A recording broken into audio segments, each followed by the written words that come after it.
Salut tout le monde, c'est Antoine. Imaginons que vous soyez chez vous, vous ouvrez un tiroir et par hasard vous tombez sur un smartphone que vous n'aviez pas touché depuis longtemps. Vous voulez l'allumer et là bim, vous tombez sur un mot de passe, impossible de vous en rappeler. Vous vous dites je peux plus rien faire avec ce smartphone. Eh bien détrompez-vous, je vous propose dans cette vidéo une technique qui va vous permettre de retirer le mot de passe et de pouvoir profiter à nouveau de cet appareil. On voit ça tout de suite après l'intro.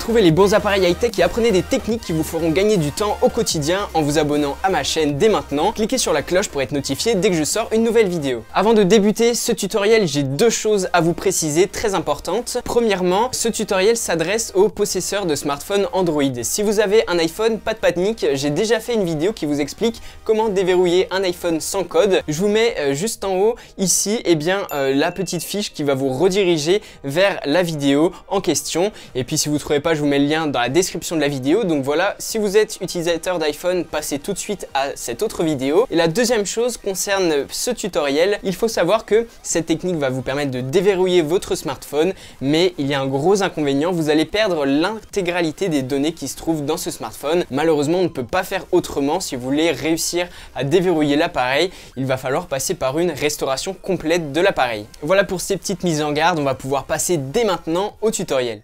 La première chose que vous allez faire, c'est redémarrer votre smartphone parce que normalement sans code on ne peut pas simplement l'éteindre. Vous allez le redémarrer et immédiatement pendant le redémarrage vous allez appuyer sur une combinaison de touches qui se compose de la touche Bixby, du volume plus-moins et de la touche éteindre pour le Samsung Galaxy S9 et S8. Mais si vous avez un autre smartphone, c'est une autre combinaison, je vous en parle tout de suite après, mais avant je vous montre. Donc regardez, j'ai redémarré l'appareil et immédiatement avant qu'il y ait le logo de démarrage qui apparaisse, j'appuie sur la combinaison de touches. Je reste appuyé jusqu'à ce que je tombe sur ce qu'on appelle le mode Recovery. Comme je vous présente la technique sur un Samsung Galaxy S9 Plus et qui a le bouton Bixby dessus, la combinaison est celle que je vous explique, ça fonctionne aussi pour le Galaxy S8, mais si vous n'avez aucun de ces deux appareils, vous n'avez pas le bouton Bixby, donc il y a une autre combinaison de touches à faire. Vous pouvez déjà essayer de tâtonner en essayant plusieurs combinaisons pour voir laquelle fonctionne, et si vous ne trouvez vraiment pas, parce qu'en fait ça dépend du modèle de votre smartphone, imaginez par exemple que vous ayez le Galaxy A8, vous allez taper sur Google Recovery Mode pour Galaxy A8 et là vous allez trouver très facilement plein de sites qui vous expliqueront quelle est la bonne combinaison de touches. Je suis désolé de ne pas pouvoir montrer pour tous les smartphones la combinaison parce que ça dépend vraiment du modèle. Faites ce que je vous dis, tapez sur Google le nom du modèle avec la petite phrase que je vous ai dite et vous allez très rapidement tomber sur un site qui vous dira comment vous mettre en mode Recovery, donc quelle touche il faut appuyer. Vous allez voir, c'est très simple et dès que vous l'avez fait, vous pouvez revenir sur cette vidéo pour la suite du tutoriel.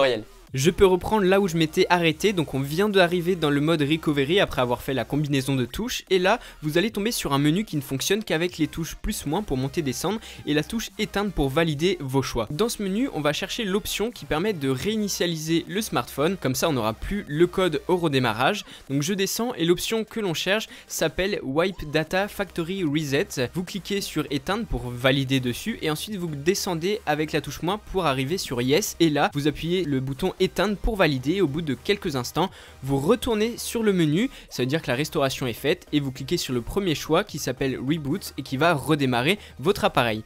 Donc à partir de là votre smartphone va se restaurer. Ça a pris pas mal de temps à redémarrer pour ma part, je l'ai mis en accéléré mais c'est resté longtemps sur le logo de démarrage. En fait Android est en train de réinstaller ses applications par défaut, donc on attend un petit peu et ensuite ce qui se passe c'est que vous allez tomber sur la page de configuration comme si vous veniez d'acheter le smartphone. Donc il faut configurer la langue, la Wi-Fi éventuellement et tout ça. Donc je le fais rapidement et ensuite vous allez voir dès que j'ai fini de configurer tout ça, eh bien je peux accéder au smartphone et regardez bien ce qui se passe. On ne me demande aucun mot de passe pour y accéder, donc je peux de nouveau l'utiliser et là même plus besoin du code, il a été supprimé. D'ailleurs si je veux en rajouter un je peux et regardez, je l'éteins, je le rallume, hop, il n'y a aucun mot de passe dessus. Et voilà, vous avez réussi à déverrouiller votre smartphone Android sans son code. N'hésitez pas à me dire juste en dessous dans les commentaires si vous avez réussi à effectuer cette manip et puis dans le cas contraire, je pourrais essayer de vous aider. Si vous voulez gagner du temps dans vos journées en utilisant mieux vos appareils high-tech et en les choisissant judicieusement, je vous propose de vous abonner à ma chaîne. Je vous mets sur le côté ici deux vidéos qui sont susceptibles de vous intéresser, alors n'hésitez pas à aller les voir. N'oubliez pas également de me suivre sur les réseaux sociaux, tout s'affiche juste en dessous de votre écran. En attendant ma prochaine vidéo, portez-vous bien, on se retrouve très bientôt.